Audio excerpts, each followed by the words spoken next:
السلام علیکم ورحمت الله وبرکاته. د حماسي کاروان د ګروپ ټولو ملګرو الله پاک مو روغ جوړ لره. الله مو حافظ و ناصر سا. عبیده خوشامندوال په نامه یو ورور پوښتنه کړې ده. د ورور پوښتنه داسې ده چې مثلا یو څو ټیمونه مثلا د لوبو یا د کرکټ یا د فوټبال راجمع سي، نو دغه څو ټیمونه چې راجمع سول، مثلا 10 ټیمه، بیا دوی یو څه پیسې واچولې په شریکه باندې، یو کپ واخیسته. بیا کله چې دوی کې چا وګټو دغه کپ دوی ته ورکوي. دا څنګه د قمار ده که نه ده؟ محترمه وروره، علما په لوبو کې څو صورتونه ذکر کوي.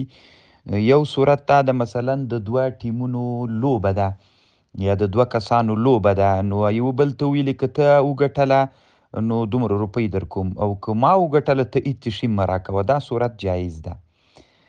او دغه صورت چې هغه ده ته ویلې که تا وګټله زه تا ته پیسې در کوم، که تا ما وګټله ته به ما ته پیسې راکوې، دغه صورت حرام ده.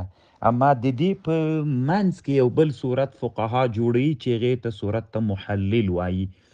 نو ضرورت نشته ده چې دغه صورت تفصیل درته وکمه.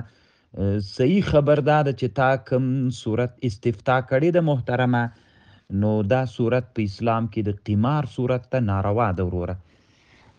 که یو کار کېدلی سي چې مثلا د مسلمانانو امیر یا یو خان سړی یو شی واخلي، بیا د ټیمونو کې کوم یو چې وګټي هغه ته د انعام په شکل ورکړي، جواز لري.